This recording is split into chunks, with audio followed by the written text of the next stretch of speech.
Bonsoir à toutes et à tous, bienvenue dans Guinée Actu. Nous vous l'annoncions depuis hier, la Guinée renforce son dispositif en matière d'adaptation au changement climatique et lutte contre le réchauffement de la planète, avec à la clé le renforcement des capacités de l'ensemble des points focaux climat au sein des structures publiques et privées impliquées ou concernées. Il s'agit de favoriser une meilleure mise en œuvre de la contribution nationale déterminée. Mamadou Alpha Baldé pour en savoir davantage. Dans la lutte commune contre le réchauffement climatique, l'élément de référence pour l'ensemble des pays signataires de l'accord de Paris reste les contributions déterminées au niveau national, CIDIEN. La Guinée a élaboré sa première CIDIEN depuis 2015. Elle est actualisée tous les 5 ans. Pour améliorer sa mise en œuvre, les points focaux climat de tous les départements et autres structures concernées renforcent leurs connaissances. La Guinée ayant une empreinte carbone très négligeable par rapport aux émissions mondiales de gaz à effet de serre a plus besoin de s'adapter aux impacts du changement climatique. Pour notre pays, la Guinée, il est temps de passer à l'action concertée et participative. Sous l'égide du ministère en charge de l'environnement et du développement durable, Adapt Action et l'Agence française de développement appuient le processus. Intégrer les aspects climatiques dans les projets et programmes de développement est indispensable pour une adaptation efficace. Et donc cette deuxième phase vient continuer les efforts fournis lors de la première phase, parce qu'à la première phase on avait participé quand même au renforcement des capacités de nos élus, de nos parlementaires et de beaucoup de sectoriels. On a même également mis en place des points focaux sectoriels par rapport au climat. Et donc aujourd'hui, c'est une suite à cela. Et donc c'est pour continuer ce renforcement de capacités, vu tous les changements qu'il y a eu. Et donc pour que vraiment on puisse efficacement mettre en œuvre notre contribution déterminée au niveau national. Les impacts des changements climatiques sont là, ils sont déjà très visibles. On a une simulation ce matin qui montrait que si, dans le cas de l'élévation du niveau de la mer de 1 mètre, qui est encore une prévision qui n'est pas parmi les plus optimistes au niveau international.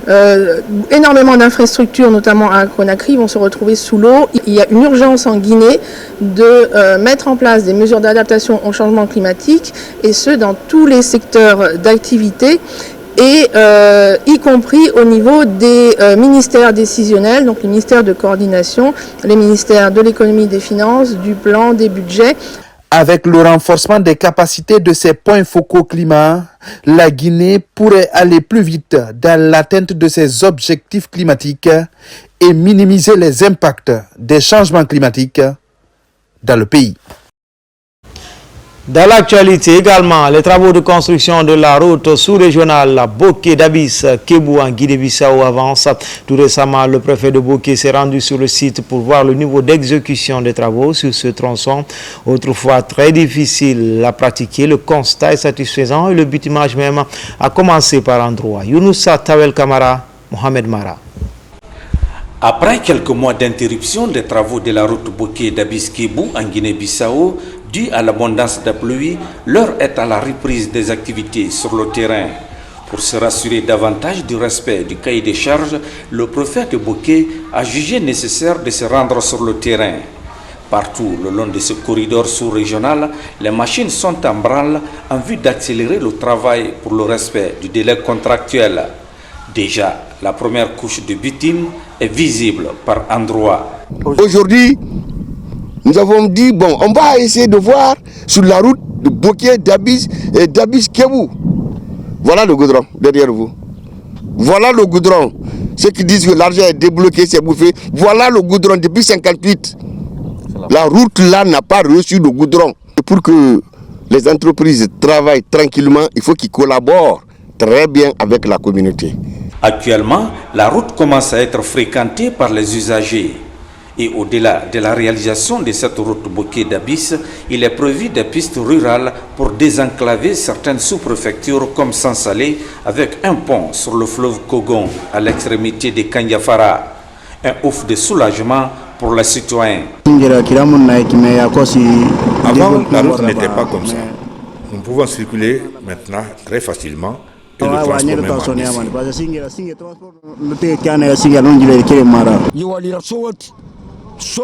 Incroyable mais vrai. Nous avons beaucoup souffert sur cette route durant des années. Maintenant, nous sommes soulagés.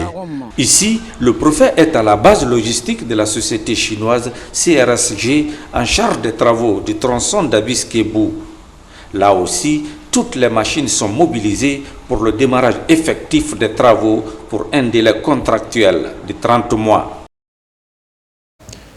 Espace santé au centre hospitalo-universitaire de Donka séjournent actuellement des médecins venus de plusieurs pays ouest-africains pour se perfectionner. Ils apprennent et améliorent leurs compétences en chirurgie maxillo-faciale aux côtés d'experts européens de l'organisation Les Enfants de Nouma. La qualité des équipements est l'une des principales causes de cette arrivée massive. Plus de détails avec Tiernos Mandialo. Avec son plateau technique moderne, le CHU Donka renforce sa position pour devenir un centre de référence sous-régional en matière de chirurgie maxillofaciale. Venu d'Europe et de la sous-région dans le cadre d'une mission dénommée Les Enfants du Noma, ces chirurgiens réalisent ici des prouesses depuis quelques jours en traitant de dangereuses tumeurs qui affectent la vie de nombreux patients, spécialement venus de plusieurs pays de la sous-région, afin de bénéficier de soins de qualité au CHU Donka. C'est le 16, nous sommes quittés à Bamako et arrivés ici le 17 à 14h, c'est à Guinée-Conakry. Et ils ont fait la prise en charge le lundi passé. Donc ils ont fait le greffage, tout. Donc maintenant, elle se porte très bien. Une centaine de patients atteints de tumeurs sévères vont bénéficier des soins durant 2 semaines. Des opérations chirurgicales complexes qu'apprennent au même moment médecins locaux et étrangers dans un cadre qui fait la fierté du système de santé guinéen. On voit bien que toutes les équipes administratives, paramédicales et médicales font leur possible pour nous rendre la mission la plus confortable, la plus agréable possible. On est sur des locaux neufs et vraiment de qualité, notamment les blocs opératoires. Ce sont des salles spacieuses qui répondent à tous les critères et toutes les normes en vigueur. Ce n'est pas que des Guinéens que nous opérons, il y a des patients qui sont venus du Mali, qui ne peuvent pas se faire opérer au Mali et qui sont intégrés dans cette mission. Il y a des patients sénégalais, des patients du Bénin. Donc cet aspect est fondamental pour nous parce que nous sommes tous en Afrique et puis nous avons les mêmes difficultés. Depuis son inauguration par le chef de l'État général Mamadi Doumbouya en mars 2022, le CHU Donka met l'accent sur la formation du personnel et la modernisation des soins avec un but précis. C'est un vœu pieux du président de la République, du chef du gouvernement, mais aussi du ministre de la Santé, Dr Omar Djoueba, pour que nos hôpitaux aujourd'hui, spécialement l'hôpital national Donka, inversent cette courbe d'évacuation sanitaire à l'étranger. Et avec ces missions médicales, avec ces interventions complexes qui sont réalisées par nos chirurgiens, je pense que c'est un pari qui est en train d'être gagné. Après les blocs opératoires, les infirmières prennent le relais. Là également se déroule un processus de transfert de compétences au bénéfice d'agents de santé guinéens et des pays de la sous-région. Samedi, assainissement des locaux de la radio-télévision guinéenne, c'est une initiative de la direction générale. L'idée de rendre propre le cadre de travail des journalistes de la maison mère. Ils ont fermé micro, caméra et salle de montage pour prendre les balais râteaux, équipements de protection individuelle. La mobilisation fut de taille avec le slogan « Un esprit sain dans un corps sain ». Le récit en image avec Sona Sanou, Abdul Khalifa Keita.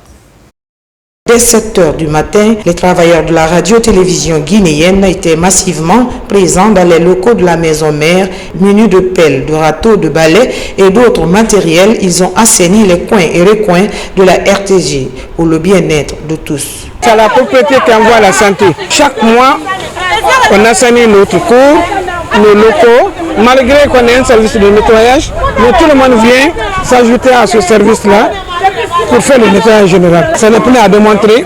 La RTG est dans la dynamique de l'assainissement général ici. Comme vous avez vu l'engouement, Madame la directrice qui est venue encore nous donner vraiment la force, avec son appui, avec sa présence, nous lui disons merci également.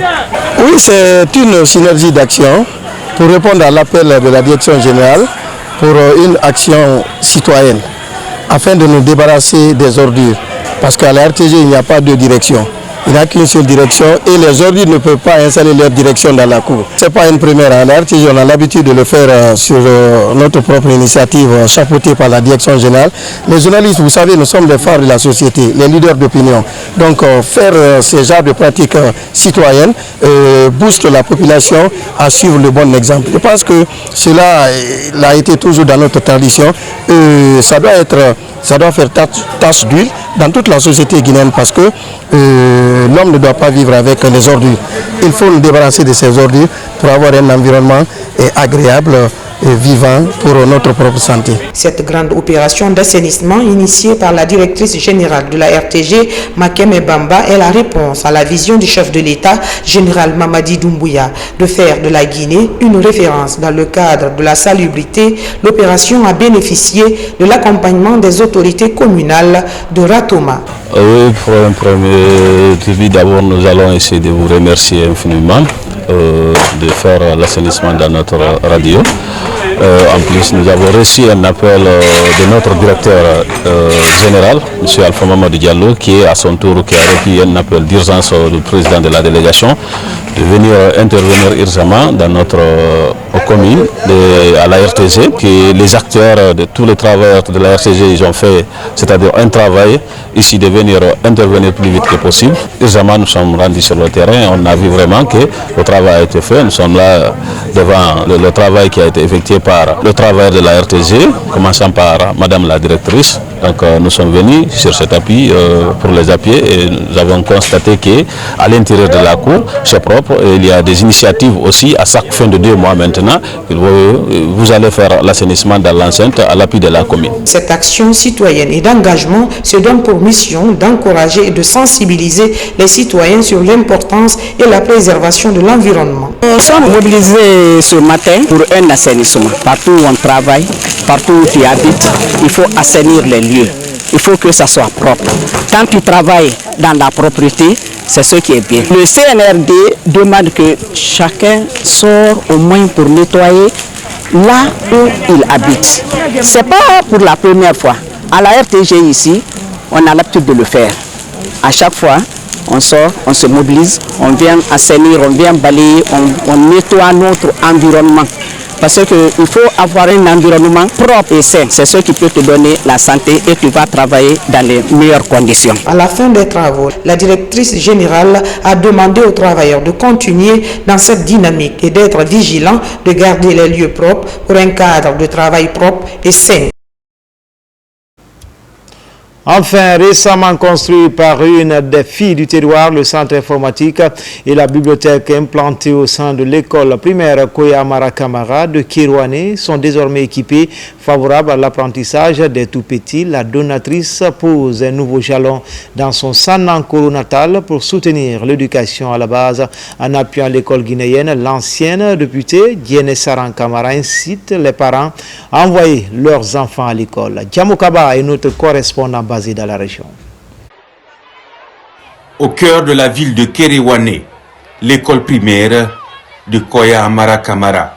Dans cet établissement d'enseignement public, l'éducation des enfants est revalorisée par une fille du terroir. Adia Diene Saran Kamara traduit son engagement constant en faveur de l'éducation à la base. Le centre informatique et la bibliothèque récemment construits sont équipés pour valoriser les collections. Tous les goûts sont là et dans tous les domaines.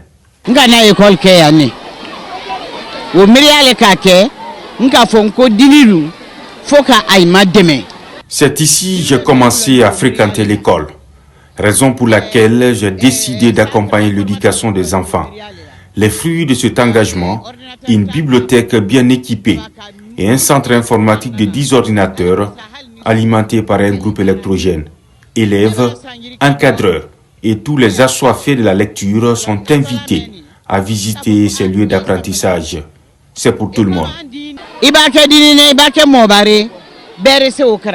Au sein du système éducatif, ce projet social est bien accueilli pour renforcer l'accès à l'éducation des enfants. Sanankoro est réanimé par cet acte patriotique de l'honorable Guénessaran Kamara, une personnalité qui contribue à l'augmentation du taux de scolarisation des tout-petits. La construction d'une bibliothèque, c'est une action salvatrice, mais aussi l'alimenter en manuels scolaires et les livres pour les cadres, de l'encadrement scolaire et pour les élèves, ça c'est aussi gigantesque. Donc ce soir, on ne peut que remercier Madame. La récompense divine appartient à Dieu. Merci beaucoup. Au nom de la population de Kerouani, on vous dit merci. Merci pour tout ce que vous avez fait pour Kerouani et ce que vous êtes en train de faire pour Kerouani. Nous comptons entièrement sur vous. Ici, voici la preuve. Ce que vous avez fait pour votre pays, pour votre ville natale. Inch'Allah, nous aussi en train de suivre vos traces. Les perspectives de la donatrice relevaient plusieurs défis dans le registre de l'éducation. Son appel remobilise les parents en faveur de l'école. Avec ces outils essentiels, les élèves de cet établissement vont poursuivre l'année scolaire 2025 avec enthousiasme et espoir. C'était tout pour les infos. Grand était le plaisir pour moi de vous servir. L'actualité se poursuit sur le www.rtgguinée.info. Je vous dis à demain 13h pour d'autres actualités sur la Guinée, notre paradis, terre de richesse et d'innovation. Inch'Allah.